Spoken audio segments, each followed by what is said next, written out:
What's up, Barnhill family, and welcome back to your home for all things combat sports. Yo. So, guys, we got a great show planned for you today. UFC 321 recap. We're going to talk about the anticlimactic ending to the main event. You know, what happened there? Should Tom have continued? Should Ciryl have been disqualified? What did we see out of the minutes of the fight leading up to that accidental eye poke? And does it change our opinion if the UFC does, in fact, book that fight again? Mackenzie Dern is the newest crowned UFC champion. We're going to talk about her performance, how she actually won it on striking rather than grappling, which I don't think any of us really expected.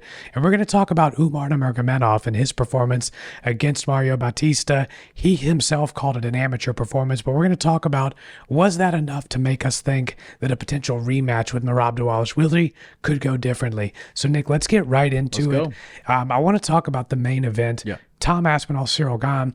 Man, I was so bummed. Yeah, me too. I was literally like wanting to throw something at the TV because this was shaping up to be a good fight. I mean, like this to me looked like the two best guys in the world that are competing right now at heavyweight in there together, both having their moments. And I feel like a little bit of rewriting of history has happened since the fight because everybody on the internet is like, oh, Ciryl was cooking him. That's why Tom, you know, it basically found his way out and still was able to retain his belt. So he took the easy button. Right. I don't subscribe to that. I mean, yes, Ciryl probably won the majority of the exchanges leading into that moment that the eye poke happened, but Tom certainly had his moments as well. Yeah. He looked light on his feet. His feinting looked good. His striking was clean.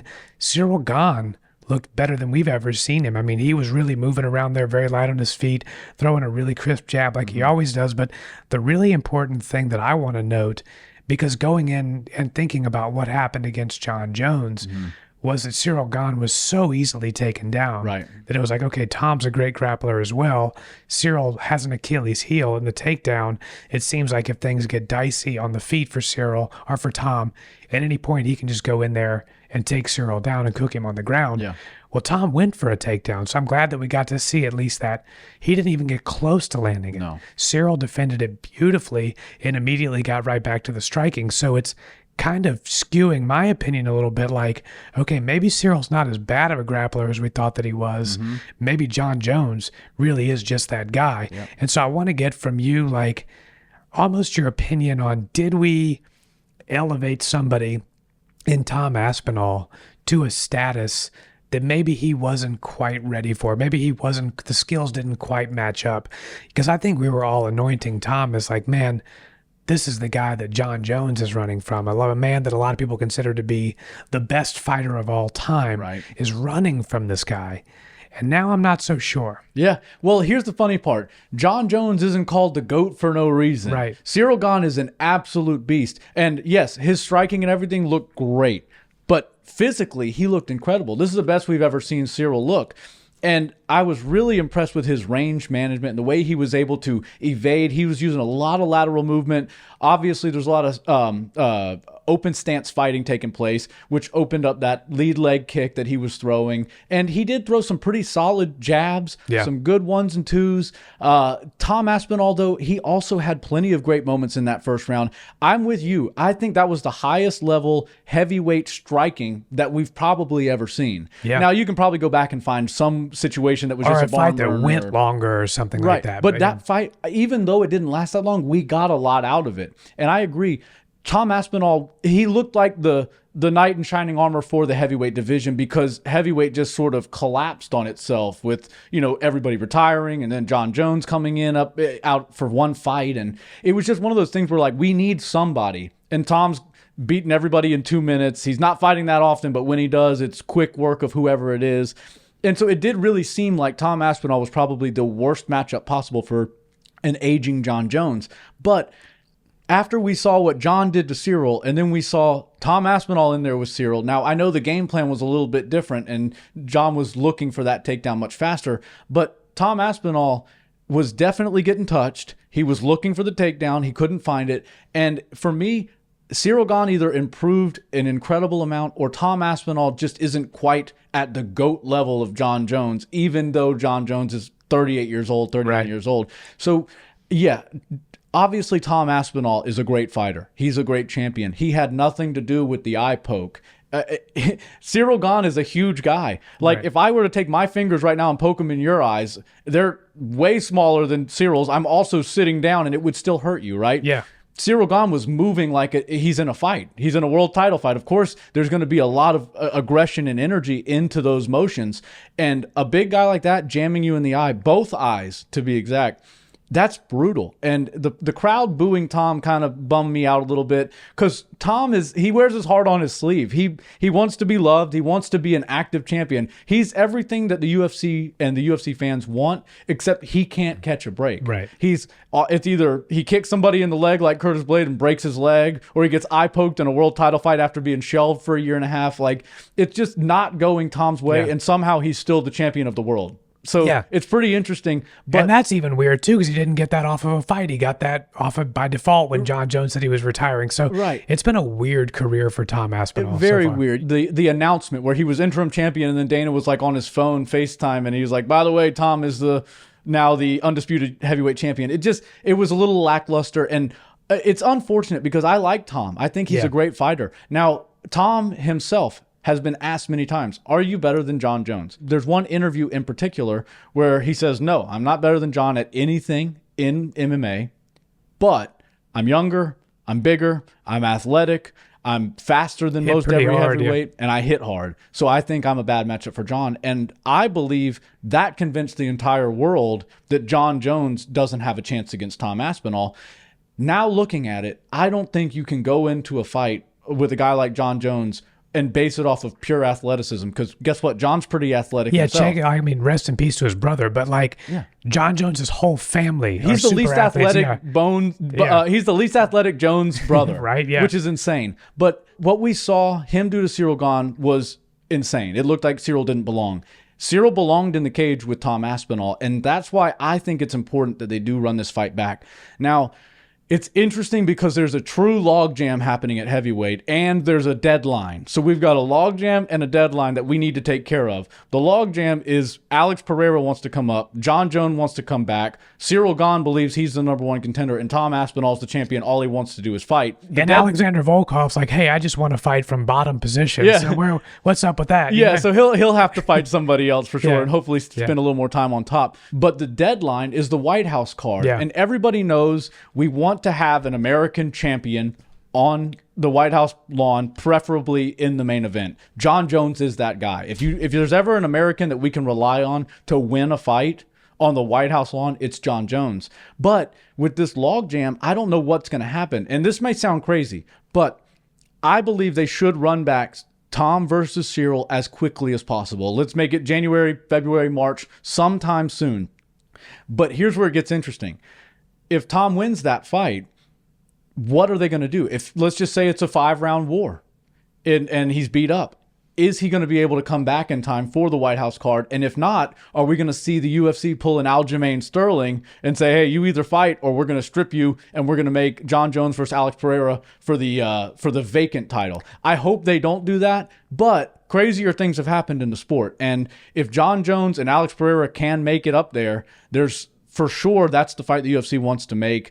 And also, if Ciryl Gane wins, it's kind of like there's no shot that he gets it, and Alex Pereira, it wouldn't really make a whole lot of sense for Jon Jones to fight Ciryl again. Yeah. We know how that would go. But then again, Alex Pereira is not an American. So there's so many things that are stacking up at heavyweight, making it interesting, more for the drama than the X's and O's and the punches and the kicks. But either way, it's something for us to talk about. And I think they do need to run that one back. I think they do too. And okay, just like remove the White House out of the equation for the minute.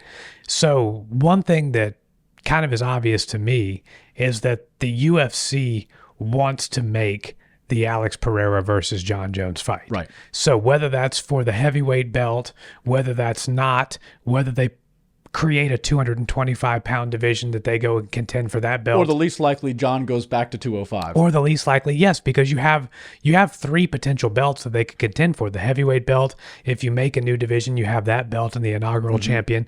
And then you have 205, which I think is unlikely. Yeah. But, I mean, look, the UFC created a belt for Nate Diaz and Jorge Masvidal. Right. They don't put it past the UFC. And I'm not saying that's what they should do. Right. I'm like, I like the BMF belt, but I think we can get to a point where we're getting absurd with things. But who's to say the UFC wouldn't create the GOAT belt? Because, if Jon were to fight Alex Pereira, I think a lot of people would probably say that the winner of that fight would kind of be the undisputed greatest fighter of all time. Yeah, even in Alex's short career. Exactly. In Alex's short career, if he can beat that many champions, including the champion that a lot of people think is the best ever, it's hard to say he's not the GOAT. So to me, I almost feel like they can kind of operate independent of each other.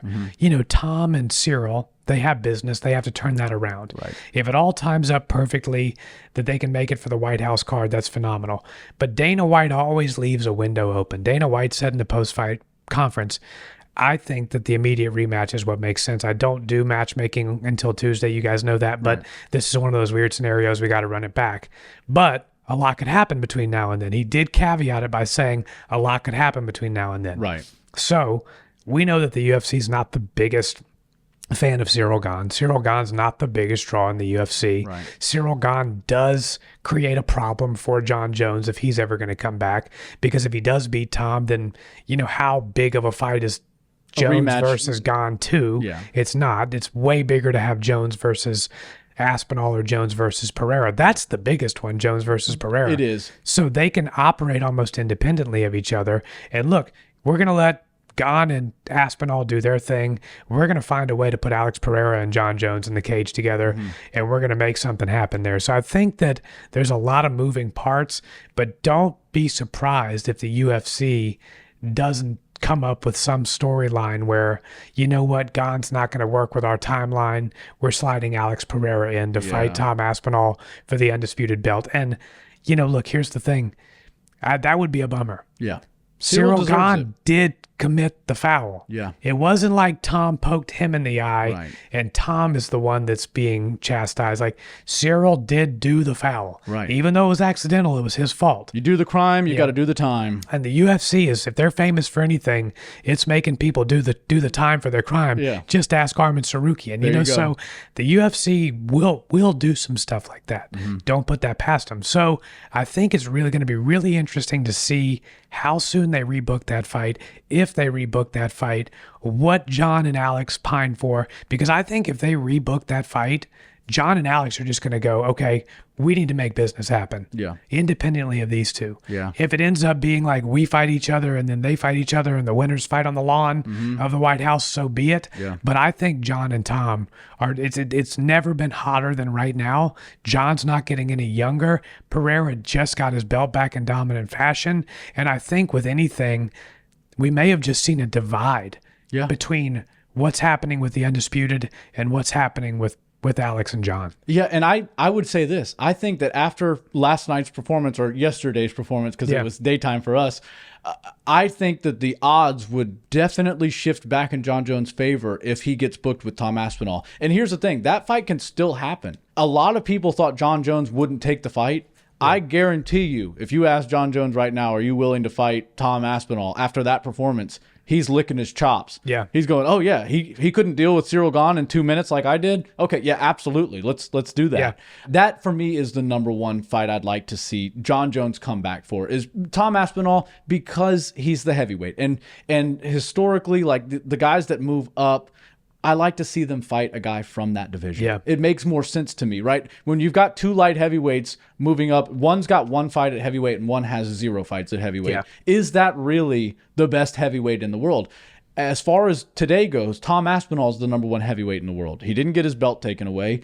Everything is going wrong for him. But if he can win against Ciryl Gane, which I do believe he can. I thought Ciryl looked really good.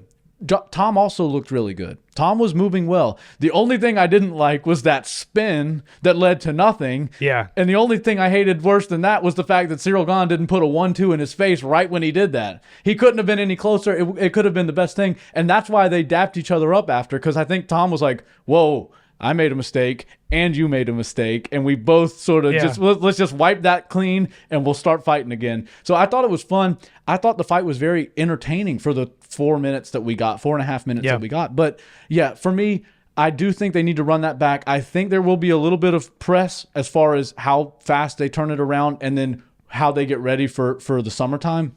But again, the last thing the UFC wanted coming out of this weekend was a no contest. Was a no result. Yeah. Right. So it's really unfortunate because they would have been okay with just about any result. They can work with something. Yeah. But this is like when on the roulette wheel when it lands on double zeros, right? You're like, all right, well, I didn't account for that. Right, so, exactly. Yeah, it's kind of unfortunate. And so before we get into the co-main and the feature bout, we're on heavyweight. I want to touch on one final topic, and that is the Jailton Almeida and Alexander Volkov fight. Yes. And I mean, if we're talking about who could have been the biggest loser of the night, it's Alexander Volkov because, he won what was not the best fight against Jailton Almeida, and it wasn't Volkov's fault. It was controversial. Volkov is known to be, an entertaining fighter. Right. Jailton Almeida is not. I mean, let's be real. Yeah. But the thing about that fight that I want to talk on is I think we finally, you and I have criticized judging a lot on this channel. Yeah. And, I think rightfully so in many ways, and we've criticized refereeing a lot. Mm-hmm. I think both, beside from the one fight on the prelims last night, both were pretty good last night. Yeah. I think the judges got it right in Almeida versus Volkov. Because when you talk about what's the one thing that's supposed to be scored above all, it's damage. Right. And Jailton Almeida is a takedown specialist. Mm-hmm. I don't want to take anything away from the guy. He's a jiu-jitsu takedown specialist, which actually is not all that common because the guys that are really good at jiu-jitsu, sometimes they struggle with the takedowns, and sometimes the guys that are really great wrestlers don't have great jiu-jitsu. And Jailton Almeida seems to be able to get everybody to the ground. And hold them there. Yeah. The problem is he doesn't do shit when he gets him down there. Right. He just takes him down and he lays and prays. Yeah. And Dana White said that is not how you win a fight. And there's no ground and pound. Right. And there's no ground and pound. And you're talking about a big, strong guy. It's not that hard to add that to your arsenal. Like, you have good top control. Just add some ground and pound to it and it'll be a lot more exciting. So Volkov, from his back, is throwing shots. He's working to get back to his feet. He's doing damage. He's landing more shots, even though there's not a whole lot of shots thrown in general. I think the judges got that one right. I'm glad that we finally got some clarity on is damage really scored above all? Yeah. Because in a lot of fights, it didn't feel that way.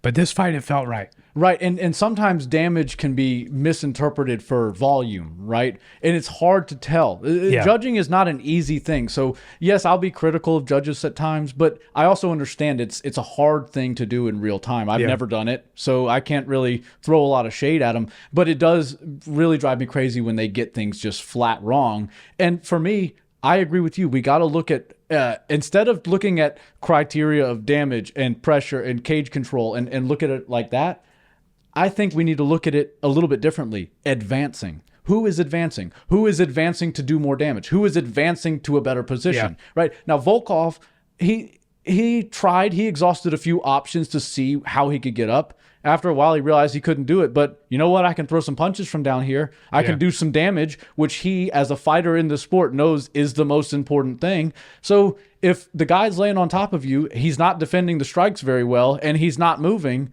go ahead and do the damage. Because if he's not advancing, then and you're advancing in the damage department, then I see you as winning the fight. Yeah. And generally what we've always said is the person on top is winning the fight. And that has kind of been the forte for all fighting. It's sort of been just like a blanket statement. But I was actually refreshingly happy and surprised that Volkov got that, because I'm the kind of guy that just wants to see entertaining fights. I want to see fun matchups and guys go out there and really mix it up.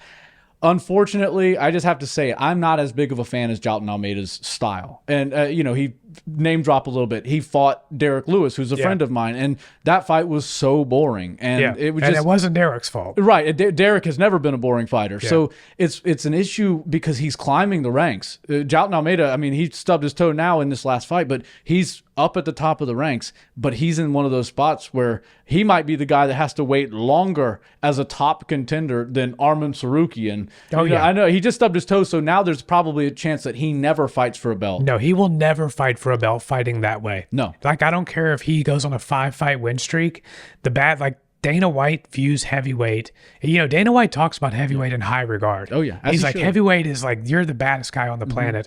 There's no way he's going to let somebody become a potential heavyweight champion that all they do is take you down immediately and lay on top of you. Right. And it's not going to happen. Right. And draw some comparisons because Valter Walker, heavyweight, submission ace. 4 heel hooks in a row. That's entertaining. We're all good with that. Yeah, I'm good to see that. And I would much rather see a jiu-jitsu specialist like that. Who's even a Oliveira submission, Gamrot. That was a great fight. You know? A submission hunter. I'm all for that. I love to watch high-level grappling in that way. But when you watch a guy like Jailton Almeida just go on top position, it really drives you crazy. And Dana will do better things for a guy like Johnny Walker's brother Valter than he is doing for a guy like Almeida. And for me, maybe that's the fight to make. And whoever wins and loses, they just swap positions. But that might be, if somebody can deal with Almeida's jiu-jitsu, it might be Valter Walker. And I know we're not going to go too far down the list of all the heavyweights that fought, but I wanted to bring that up because that's another interesting point of a jiu-jitsu heavyweight, the guy that went out there and had the opposite style performance that Jailton had. He had a very successful one, quick, easy night in the office, and he beat a tough guy too. Yeah. So I want to get to the co-main event of the night, but I want to first, before we do that, talk about the feature bout. Okay. Umar Nurmagomedov versus Mario Bautista. Great fight. Great fight. Umar showed he's really high level. You know, everything we thought about Umar. He can strike, he can grapple. He's really good at mixing both of them together. Yeah. Here's my honest opinion. Did I watch that fight and come away dying to see a rematch with him and Merab? I did not. He looked very good. Don't get me wrong. I didn't see anything that Umar brought to his game that I thought was new or innovative or better that I think would make the fight with Merab any different, especially over 5 rounds. Here's the thing. Umar, even at the end of the 3rd round, he dominated that fight. I think it was 30-27. Don't get me wrong. This is not a pile on Umar Nurmagomedov, but his mouth was wide open at the end of that 3rd round. He was huffing and puffing. His cardio was put to the test in a 3-round fight against the number 9 ranked guy in Mario Bautista. I think that Umar is likely going to have to win one more. Okay. And I'm going to use his words. He said he looked like an amateur in that fight. Now, I don't agree with that. The standards that the Nurmagomedov team holds for themselves are truly ridiculous. If that's amateur, I feel really sorry for the guys that are fighting in the amateurs right now. Right. It was very high-level professional, let's be real. But I don't know that it's like putting him right at the top of the list, especially because we're talking about Merab taking a victory lap now. His next fight's a rematch. The Umar fight would be a rematch. If somebody can emerge at 135 who has not faced Dvalishvili already, they could jump the line. Oh, absolutely. And Umar looked great. Yeah. Like, the fact that he's so harsh on himself just tells you how much they put effort into this and what they expect out of themselves. Khabib's in his corner, so he wants to prove that he's championship caliber. And here's the issue. If Umar Nurmagomedov were to fight Merab Dvalishvili in a 3-round fight, his chances go up significantly. But you brought up his cardio, and it was an issue. After the 3rd round, he was pretty toasted. And for me, I have to push back. I think that Umar Nurmagomedov, maybe not just in this fight with Mario Bautista, but in the last couple fights, has decided he's going to show us a little bit more. Generally, when he was making his way up the rankings, he was winning his fights via striking. He was doing, of course, he would grapple in all of his fights, but people were like, oh my gosh, remember when he first came out and Usman Nurmagomedov over in Bellator, they're like, wait a second, these Nurmagomedovs are this good of strikers as well? And yes, they are all very good strikers, but you clearly see where their bread is buttered. When his back's against the wall, he's coming off a loss. He goes to what works. Yeah. And Khabib's in his corner. You realize Umar Nurmagomedov was trying to win with an entertaining style of striking before he met Merab. Now he realizes, okay, I need to win these fights by any means necessary. And I thought that he looked really good. We were talking about how I thought he might try to point strike a little bit and just sort of eat some clock, score some shots, evade, and then find perfectly timed takedowns. Instead, he went full bore takedowns. And the chain wrestling was so high level. The way he just goes from one thing to the next. And once he gets to, usually he'll get to the back. He's got a body lock. He's on the back.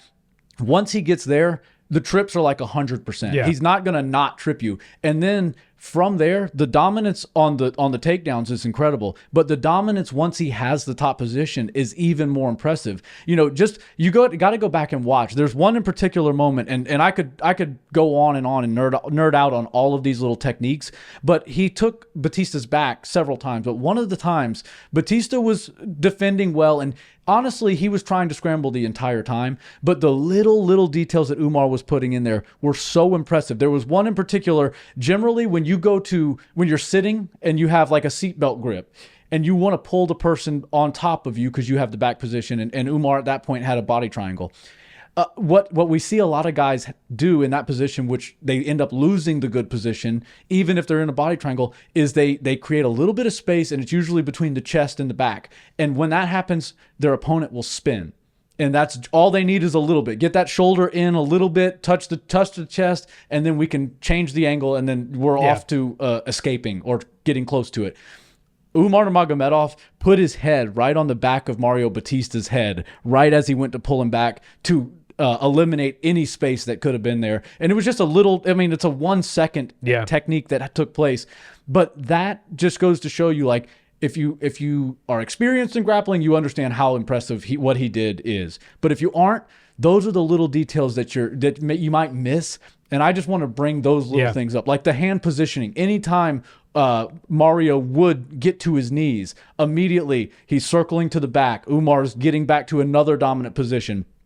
And then once he gets the hooks in, shortly after that, he's going straight into a body triangle. And then Mario Bautista defends well by, doing what he needs to do, either get his shoulder down to the ground or try to turn, and then the body triangle switches to the other side. So all that hard work you did to get the energy and the momentum going this way, Umar just shut it down by switching the body triangle with a very simple but effective move. So I think that Umar Nurmagomedov was quite harsh on himself. I thought the performance was incredible. Yeah. And the most impressive part of the entire fight for me was when he got hit by that knee and dropped.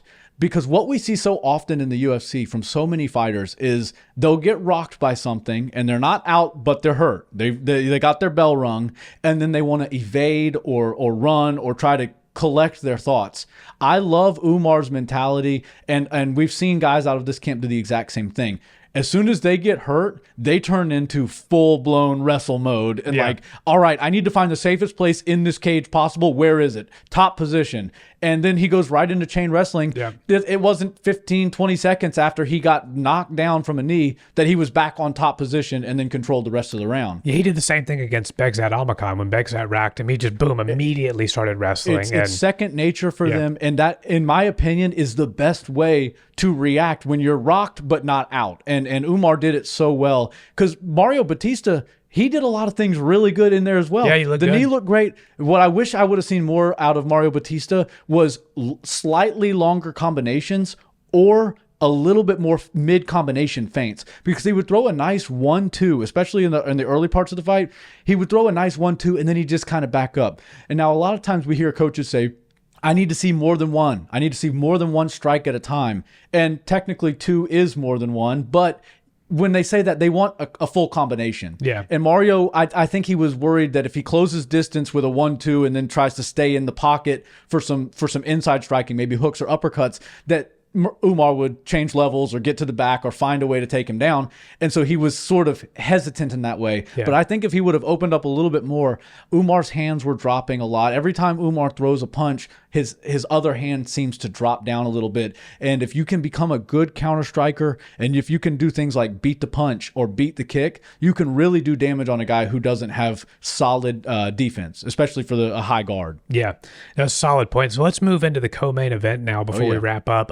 The only champion to be crowned at UFC Abu Dhabi. Newest champion in the UFC is Mackenzie Dern. So how did we get here? We got here because Weili Zhang vacated so she can go up and challenge for double champ status. And then they decided to get the number 1 ranked girl and not put her against the number 2 ranked girl, but let's get the prettiest girl in the UFC, number 5 ranked Mackenzie Dern, and throw her in a title fight. And she, to her credit, she looked good. It was a good fight. Yeah. I mean, it was actually an entertaining fight.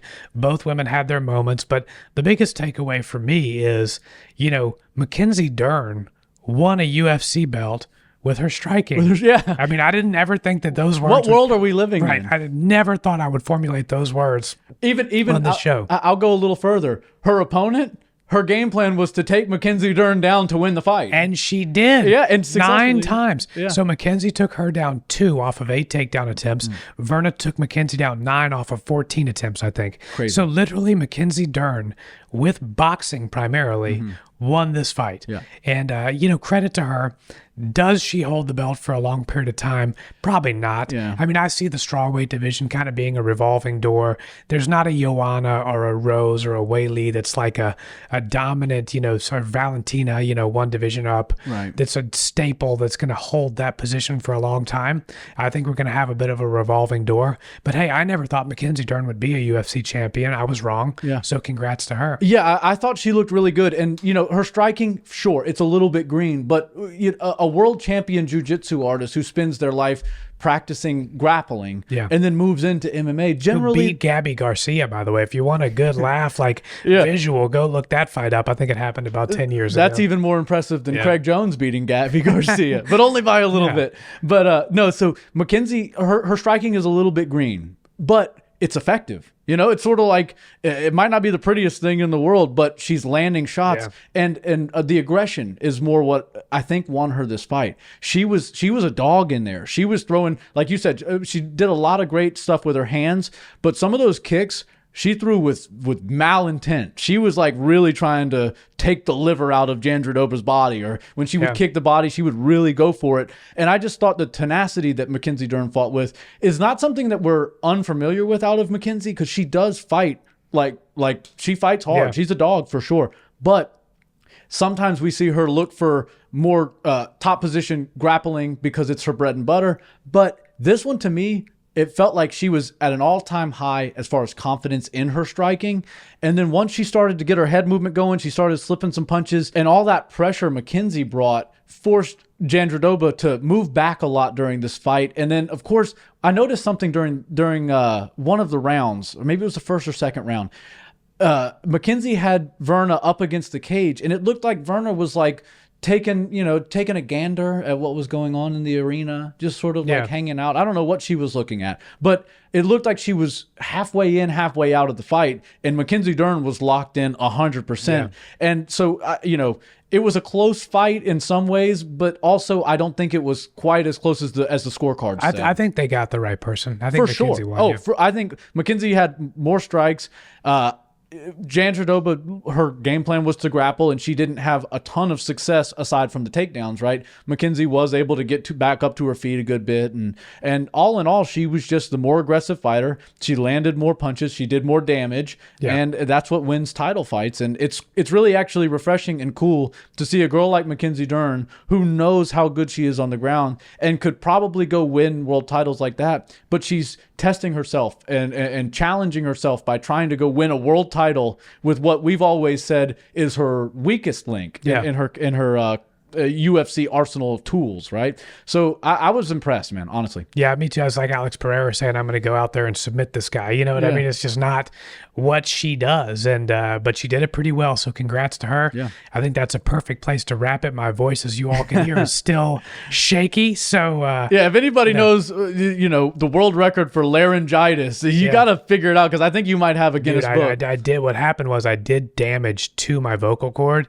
and then the doctor said I should have rested it, but like the fool that I am, I went into my day job, which I also have to talk a lot. I sell real estate, for those of you that don't know, and just taught a 6-hour class. My voice went completely. The doctor said it was like I had a blister on my vocal cord, and now it's like a month-long recovery. But as you all can hear, I'm getting better. Keep the teas rolling. Yeah, the tea I've got over here. So hopefully by next week, I'll be back to my normal self. Yeah. Well, that was a good one, man. Thank you. Yes, sir.